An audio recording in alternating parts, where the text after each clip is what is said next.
Hello, hey guys, Kanj here. And today I'll be doing a tutorial on how to rebuild the Kanger Protank. See that? Kanger Protank. Yeah, I have some liquid in here, so I just don't want to throw it out. Rebuild a Kanger Protank with mesh, stainless mesh, and ribbon Kanthal. I'm doing this because, on request of several people in the new members forum.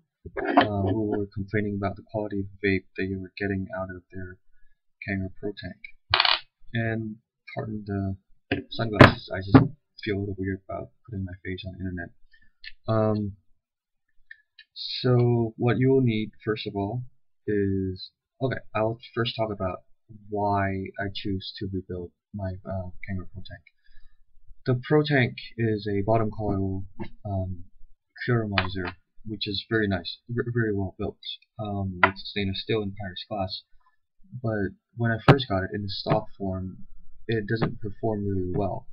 Now I can see how it could seem like it performs well for people who has not had a lot of experience with other devices before, say like the Genesis or um, Genesis or a Gripper. Um, and because of that airy draw that you probably hear a lot about, the airy draw, um, that makes it seem like it's performing really well because it feels very easy to take a puff and blow out a lot of vapor. But when I got it, I really hated it because one, because the vapor production wasn't that was I didn't think it was that good compared to my other devices. And two, the flavor was really bad. Like it didn't taste funky or plasticky or anything. It's really muted, and I thought it could be better. And I also am rebuilding because I hate silica. It's really perishable, it burns, and then you have to replace the heads, which I absolutely hate having to buying replacement heads. Especially when you know how to rebuild things and feel comfortable about it. Um, so the issues with the Kanger Protank um, can be summarized into two things. The first thing is, three things. First thing is very airy draw, as in you have too much air in one draw and not enough vapor. Two is the flavor is very muted. Um, and the third one is leakage, because it's a bottom coil. So if you have a bottom coil, um, liquid from the pressure is gonna bleed through your wick hole. That's just physics. So I choose to rebuild it, and I'm using mesh, stainless steel mesh, in ribbon Kanthal because in this setup I am producing a lot more vapor, and because of that, I'm compensating for the every draw. When you have an every draw, I suspect, this is my theory, it's not really proven yet, but I think it's because of the every draw that you have really bland flavor, because in each draw there's too much air and too little vapor, so it's very diluted. Some people choose to fix that by plugging up the air holes so that you have less air. But I thought that kind of defeated the purpose of having a Protank, so I chose the opposite way, which is increasing vapor production, and so far it's great. So okay, let's get down to rebuilding. First, what you will need is, see if you can see, here you can see it. Yep, here you can see it. No, I just show you one by one. So first you will need a lighter. If you have a torch, that's even better. My torch is ran out of gas, so I have to use a big lighter. You need some silica wick to use as fillers. I will explain it later. You need some piece of 500 mesh, 500 stainless steel mesh.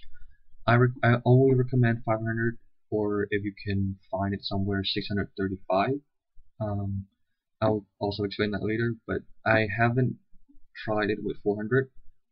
or even lower. I'm never going to use lower 400. I haven't tried it, but I suspect it's going to leak a lot. Why, I'll explain later. You need some kind of wire cutter. I just use a nail clipper because, well, I'm not going to buy something just to cut the wire when the nail clipper work. We need a pair of pliers. Anything would do. You can even use a pair of scissors. Scissors. You can just use a pair of scissors, and that's the worst spot. You will need a flathead screwdriver. It's not really for driving screws or anything. It's just that because it's metal and it's flat, and it doesn't cause shorts that much. So you can use it to prod around the coils and pressing down wicks with no problems. And you need ribbon Kanthal. I'm using the one with 0.5 millimeter width. I put the links up to all these supplies on the video down below probably. And this is like the worst time for me to do a tutorial because my torch ran out of gas and my torch ran out of gas and what else? Oh, my multimeter broke and it's just all over the place. But I can try to make it work. So instead of the multimeter, I'm going to use a protected device with the ability to measure resistance. I use the panel. You can use anything that has the same feature. And I'm also using a mechanical device because it just makes posting and everything easier. You can skip the mechanical device if you don't have one. It's not absolutely essential. It just makes your life easier. Okay, so let's get down to business. So this part is easy. You have to unscrew the base, right? The base of the Protank, and you just kind of grab that center pole and kind of wiggle it out. It could be tough at first, but as you keep doing that, and the second and third time is going to be a lot easier as the opening here kind of opens up a bit.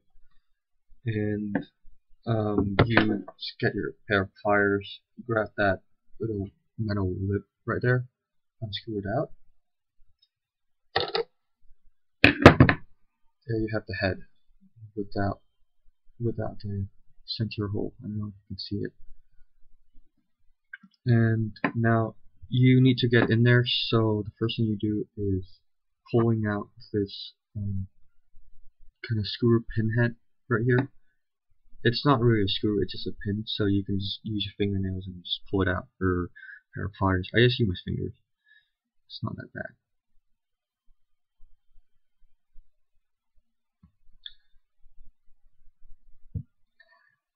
It's harder than I thought. Okay, so there's the pin, and I just pull the pin right out of the head right there.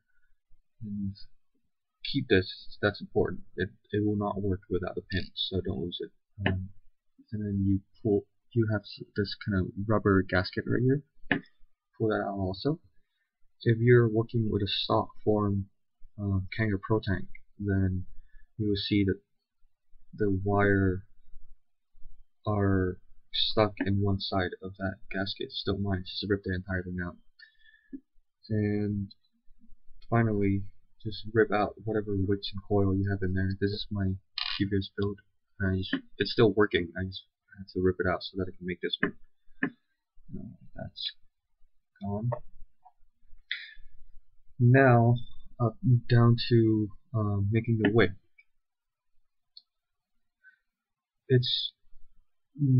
I recommend that you use, because if you have a sheet of 500 mesh, right? Usually, when you're almost done with it, you're left with this kind of a strip of mesh that you don't really have use for because it's too small to put in like a Genesis or anything. So don't throw that away because you're going to use it for Kanger Protank and other bottom coil like MT3 or the EVOD. I build a lot of EVOD heads too. And for this, I'm quite liberal with how much mesh I use because, well, if I don't use it, I'm just gonna throw it away anyway.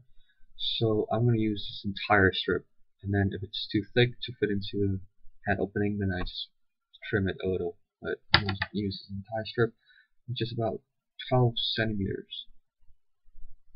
Yeah, I don't use inches. I don't know why you guys use inches. It makes some sense. And you just roll it right this way, and just roll it like you would roll a Genesis one if you have rolled a Genesis before. If it's too hard to roll by itself, you can use you can first torch it a little to get rid of some machine oil and other stuff that you don't want on there, and also to make it stiffen up a bit so it's easier to roll.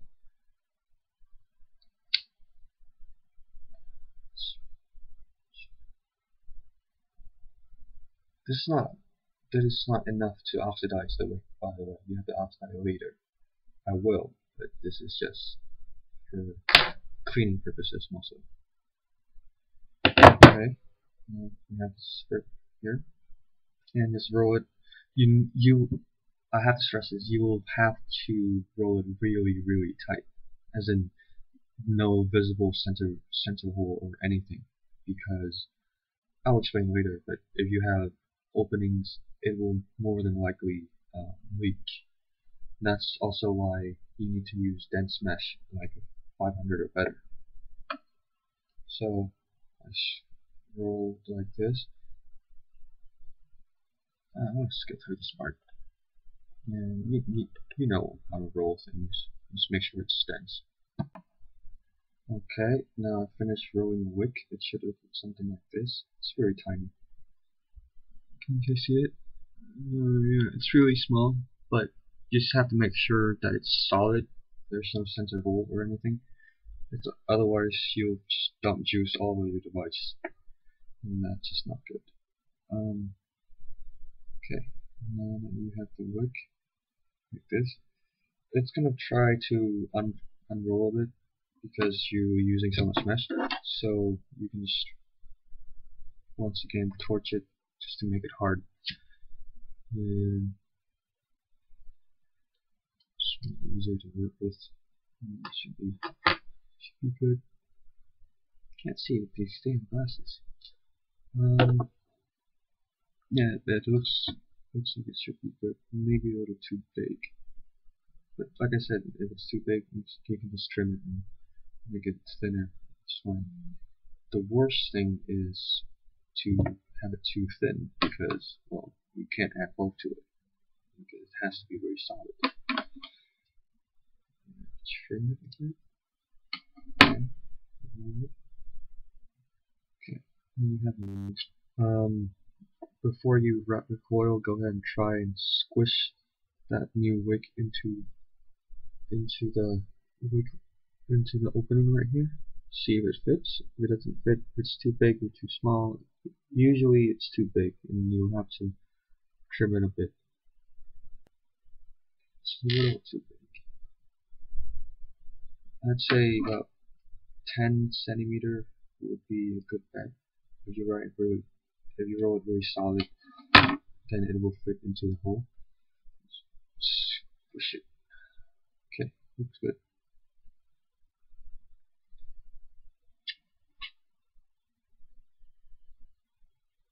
Yeah, it fits now. Okay, so now that you have your wick, the next step is to wrap the coil. To wrap the coil, take out the healthy chunk of ribbon Kanthal.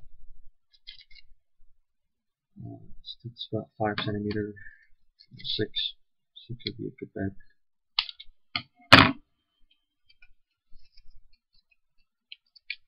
It'll be a lot easier if you have wrapped the coil on a Genesis before, because well, then you just be more comfortable wrapping the coil.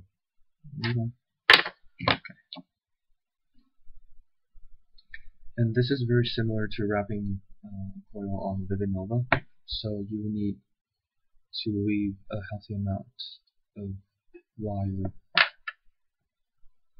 off of the wrap so that it will be a hot leg or cold leg later on.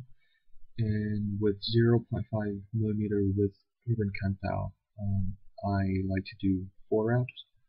Usually my revolt comes out exactly 1.2 ohm, which is perfect for my VAMA.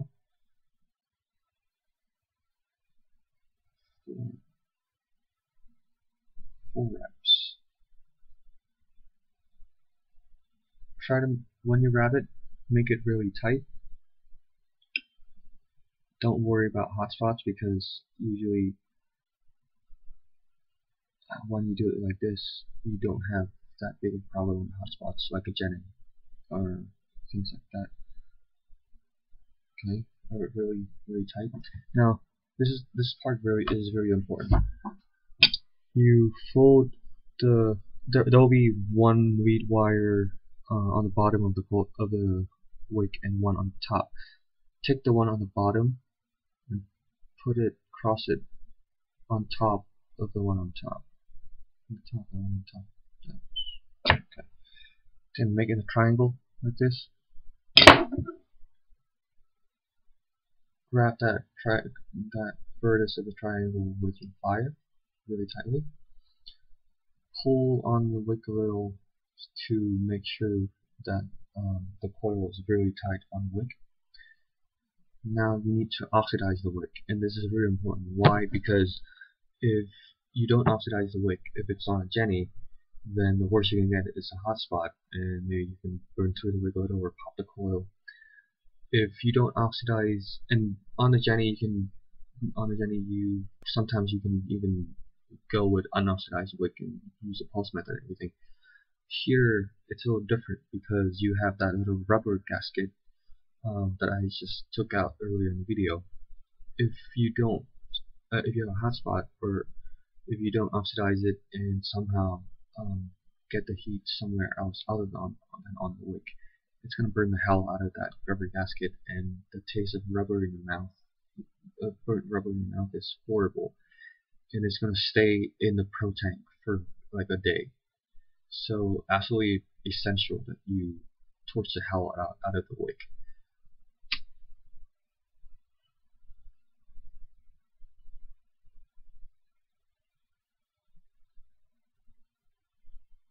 It would be a lot faster if I had my torch, but basically you want the wick to glow. With the torch it takes like 3 seconds, this thing forever. So just make sure you oxidize it really well. And when we're on that, over oxidization is most likely the myth. There's no physical argument that I can come up with that say over oxidizing which can harm your juice or harm your wicking ability anyway. This makes no sense. Now, just let it cool a bit. Now, while you wait for your wicking coil to cool, it's time to make the filler. The filler is very easy. The filler is just something that I use because I use the filler to plug up all the holes that the wick doesn't plug up, all the cracks on the wick hole. Otherwise, if you don't plug them up, it's more likely that you'll have a leak because you're only using a single wick, and the wick is a lot more rigid than the stock silica wicks. So you will want 2 little pieces, really tiny. You really don't need a lot at all. It's just a few strands to plug the wick. So use any cotton or any silica that you want. I have some silica lying around, and I'm not using silica anymore. So that's all it's good for now. And take a little piece of silica. That did not come out pretty. Whatever. Just a little piece of silica. So too big, but you can trim it later. It's fine. Now, the next step is you want to put the wicking coil setup into the head, squish it down, and make sure that the coil stays in the center. And make sure that the coil is not touching any of the metal wall around it. Otherwise, you have a major short in your hand. Let's make it a little too big.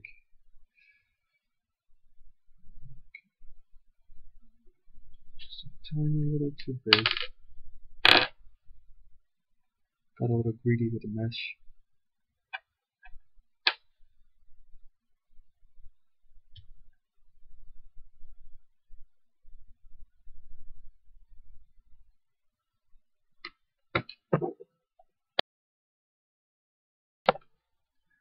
Okay, that took some time. Had to actually unwrap the coil and trim the wick a bit because it was too fat. But now it's in there very good. You see this? So you just kind of put the two leg in first and then press the wick down into the hole. Keep it halfway though, because we need the filler. We need to put the filler in. So now that the wick is in halfway, don't put the pin and the rubber gasket in yet. Now that the wick is halfway in, this is the base, right?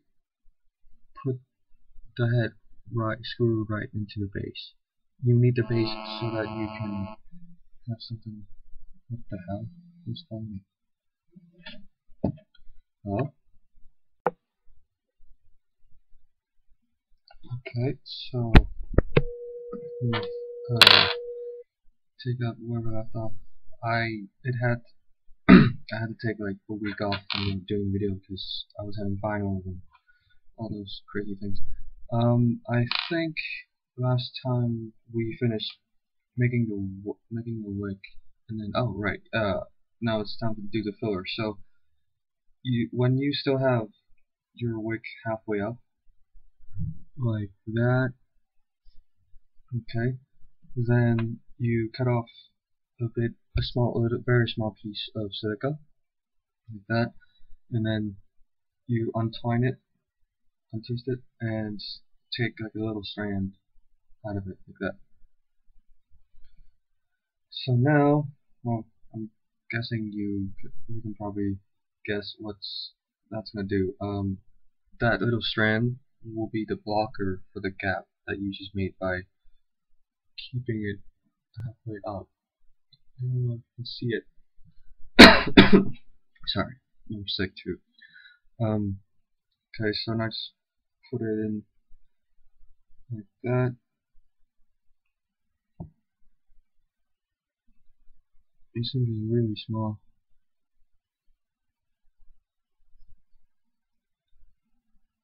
Okay. And then once you have this little silica piece there, just push the wick down to capture it right there. Okay. Maybe you can see this. It's really small. Yep. Just capture it right there. Do the same thing for the other end. Put a little strand of silica there, and then push the steel wick down to capture it. And what this does is it will block liquid from entering the wick chamber from all the little gaps and cracks that your stainless steel wick can't block, because stainless steel is not as flexible as silica, so it can't plug all the holes. Okay, now you have all the fillers in place. That you may want to trim the little fluff that is sticking out, because it may get into your threads and may damage it or something. Okay, now it's done. You have a ready to go we can coil set up. Now the next thing is to capture it, is to put it back together. So remember that rubber gasket that I told you to keep? You and the two little wire legs that you leave out, put one inside the gasket and one out. What it does is it will make one wire the hot leg and the other one the cold one, I guess. When you do that, make sure that the wires not touching each other inside of the chamber, because it will you'll have a huge giant short in your hand and it's just gonna suck. This thing takes a little work. It's right there. That's my it may be hard to get the gasket back in place by hand, so you can use the little screwdriver, flathead screwdriver. Just kind of push it and squeeze it down a bit. There you go.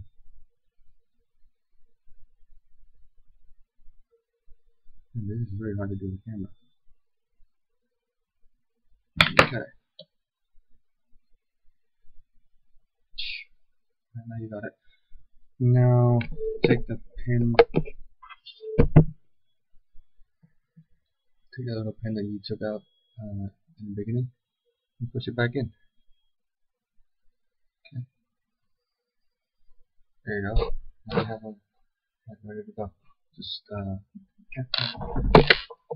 I just have to trim the leg a bit. Well, not a bit. Trim it all the way, because otherwise you have a short. Trim it really close. You can see the leg right there. Yeah, just trim it. Trim it. Trim it. There you go.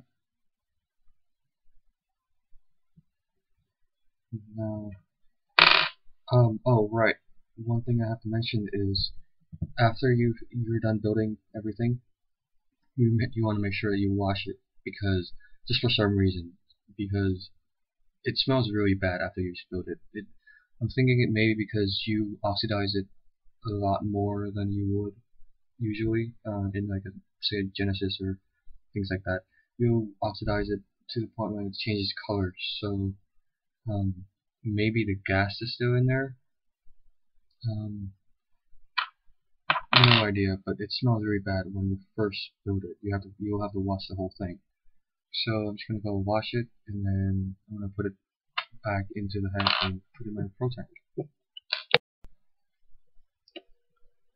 Okay. Yep. I put the rebuilt head into the base and screwed on the tank. Put it on the KTS Storm. It's a mech mod, and now it's all done to vape. I have Bounty Hunter from NOV Vapor in this tank, and it's time to vape.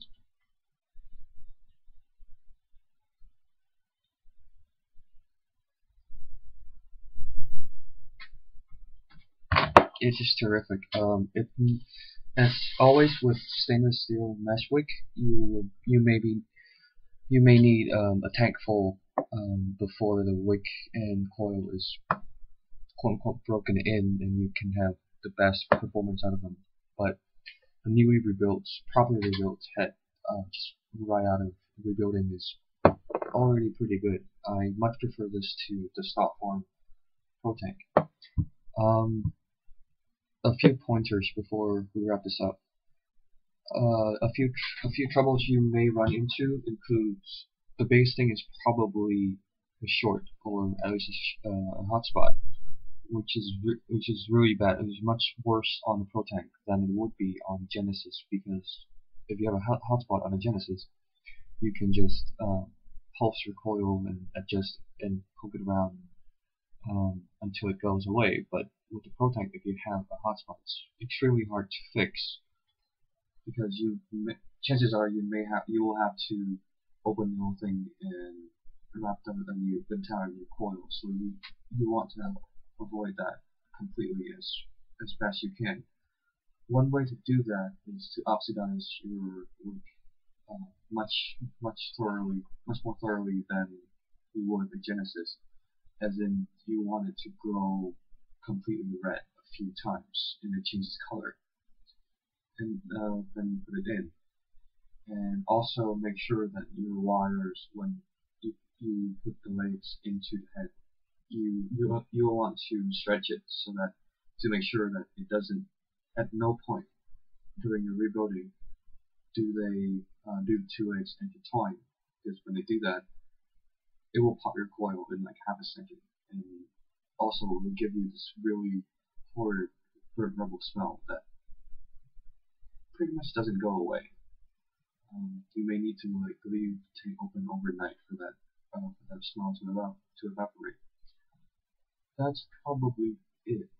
Um, I've never experienced any leaking or any problem with a properly built pro tank, just in the method that I showed you guys. Um, yeah, I think that's it. If you have another debate with me, you can end this video.